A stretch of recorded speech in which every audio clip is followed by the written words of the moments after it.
Welcome to Honda Safety Driving Center and especially sa mga new participants natin na mag-join for today.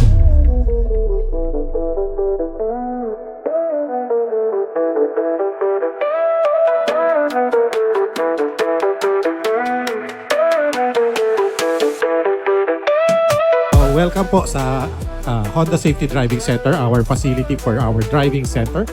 And hopefully, no, nainganyo ko kayo no, na testing yung ating mga bagong big bike models na CB1000 and Rebel 1100. As you all may know, we also have genuine accessories. So lahat po ng big bike models namin na lineup is may accessories. Kaya ang Honda Global Direction po, gusto po namin ituro yung knowledge sa motor, road safety awareness, tsaka po yung experience.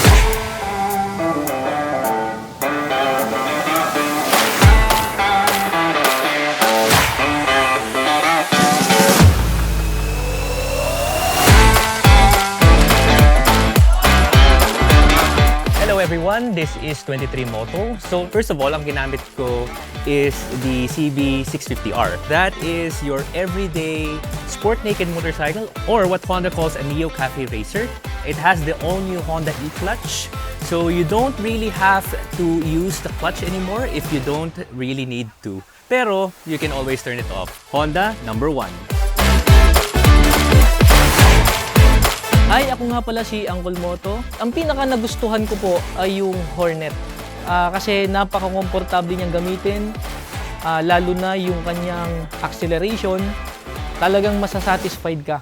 At yung kanyang suspension ay napakaganda. Honda number 1. Hi guys, si Kadjo po ng M-News. It's about time to test ride their new bikes, no? At yung gustong-gusto ko, yung Honda Hornet 1100 na CB. It's got everything. It has the power, it have the looks, and of course, yung technology nandyan yan. At yung handling, wala talagang tatalo. Durability-wise, it's a Honda. Of course, you won't get wrong. Honda is always number 1. Hi, ako nga pala si JZ, JZ Vlogs. Pinaka nagustuhan ko yung Honda Rebel 1100. Siyempre dahil nga DCT, yan, pinaka nagustuhan kong feature niya. Kapag cornering, hindi ka na kailangan magtimple. So, hindi na ako nangangamba na baka mag-stall, ayan, biglang tumumba. And talagang magagaan yung motor ng Honda, lalo kapag sa cornering. Yan, napakagandang experience and nakaka-uplift siya. Honda number 1. Hi, my name is Des Buncho. I'm a former Superbike champion and now an enduro enthusiast. And I got the chance today to test out the Honda Big Bikes lineup nga ng mga bago ngayon. I got the chance to try out the Africa Twin and I'm very impressed kasi when I rode it, parang naka-small bike lang ako. And natuwa ako kasi automatic siya. So even if I do use that motorcycle, even on off-roads, hindi ako mahihirapan because wala akong iintindihin na clutch or mabitawan ko yung clutch because it's automatic.